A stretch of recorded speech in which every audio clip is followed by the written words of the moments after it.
Hey, what's up mga bro? Ngayon ay pag-uusapan natin ang Alaw Pilipinas. Sa ganda nga ng pinapakita ngayon ng Alaw Pilipinas sa ABL mga bro ay nananatiling undefeated pa rin ang team natin at nag-iisang walang talo sa ABL. Ngayon ay ating alamin kung bakit wala pa ring talo ang Alaw Pilipinas, pero paalala lang mga bro na ito ay sariling opinyon ko lamang mga bro. Kung hindi kayo sangayon ay mag-comment lang kayo sa baba at babasahin ko lahat yan mga bro. So yun, pisa na natin. So dahil nga sa pagpasok ni PJ Ramos sa team ay mas lumakas lalo ang Alab. Pero teka lang mga bro, hindi ko sinasabi na mahina ang Alab noong si Brownlee pa ang isang import natin. Subalit mas tumindi lang talaga yung opensa natin sa ilalim dahil nga sa laki ni Ramos ay hirap din ng ibang teams na makapag-drive sa loob.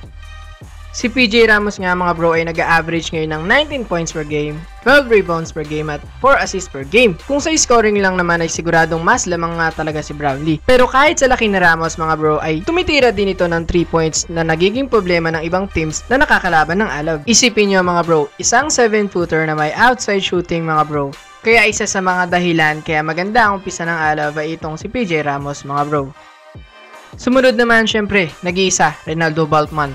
Dating import na ito ng Alab, kaya sa tingin ko ay gamay na talaga ni Baltman ng sistema ni Coach Jimmy. Ngayon nga ay nag-average siya ng 26 points per game, 13 rebounds per game mga bro. Halos same Baltman pa rin naman yung nakikita natin nung kasama niya pa sa team, si Brownlee. Yung Baltman na lumalamon sa ilalim mga bro.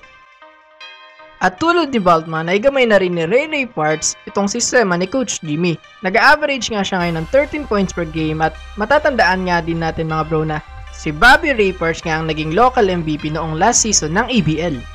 At kung off the bench score naman ang pag-uusapan, syempre hindi mawawala dyan mga bro, Josh Orbistondo at si Albano. Kung 3 lang ang usapan ay for sure unang-una to mga bro. Ito ang kakatapos lang na game ng Alaw Pilipinas ay merong 6 na 3 si Orbistondo at 3 naman kay Albano. At sobrang taas din ang bench scoring natin. Isa sa mga dahilan kung bakit maganda ang umpisa ng Alab mga bro. So yun lang mga bro para sa opinion ko kung bakit maganda ang umpisa ng Team Alaw Pilipinas sa ABL. Pero kung sa tingin nyo ay may mga mali akong nasabi ay i-comment nyo lang sa baba at babasahin ko lahat yan mga bro. At kung nagustuhan nyo naman ay like lang mga bro, ay malaking halaga na sa akin yan mga bro. So sana nga patuloy pa rin maganda ang takbo ng Team Alaw Pilipinas sa ABL mga bro. At patuloy pa rin nating suportahan ang Alaw Pilipinas mga bro. So thank you for watching mga bro. Like and subscribe lang mga bro, and this is the Bro TV. Peace bro.